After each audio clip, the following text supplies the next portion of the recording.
ભરૂચની મધ્યમાં આવેલું ઐતિહાસિક રતન તળાવ તેના અસ્તિત્વ સામે જાણે જંગ લડી રહ્યું છે। વર્ષોની રતન તળાવના વિકાસ માટે અનેક દાવો કરી ચૂક્યા છે, પરંતુ હજુ પણ રતન તળાવની પરિસ્થિતિ એવી ને એવી જ છે।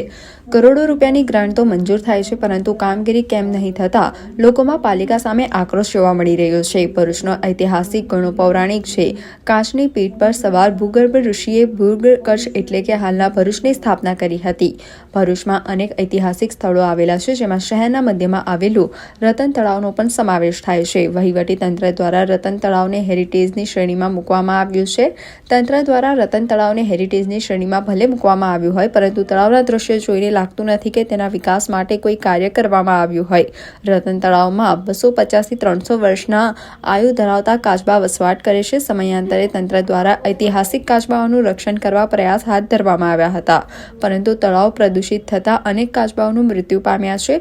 છેલ્લા ઘણા સમયથી તળાવના બ્યુટિફિકેશન માટે રાજ્ય સરકાર દ્વારા ₹12 કરોડની ફાળવણી કરવામાં આવી હોવા સાથે તેના વિકાસ માટે 4 થી 5 કરોડની ગ્રાન્ટનો વપરાશ કરવામાં આવ્યો હોવાનો સ્થાનિક આગેવાન જીવન ડોડિયારાએ દ્વારા આક્ષેપ કરવામાં આવ્યા છે। જો કે આ 4 કરોડ રૂપિયાની ગ્રાન્ટ કયા વપરાઈ ગઈ એનો કોઈ ખ્યાલ જ નથી। હાલ તો ઐતિહાસિક રતન તળાવની જે સ્થિતિમાં હતું એ જ સ્થિતિમાં જોવા મળી રહ્યું છે। અગાઉ વન વિભાગ દ્વારા કાચબા અને જળચર પ્રાણીઓ માટે ઓક્સિજન મશીન મૂકવામાં આવ્યા હતા, જે ઓક્સિજન મશીન ક્યાં ધૂળ ખાઈ રહ્યા છે તે પણ કોઈને ખબર નથી। કાચબાઓનું ઘર એના રતન તળાવમાં સૌથી વધુ કાચબા વસવાટ કરતા હતા।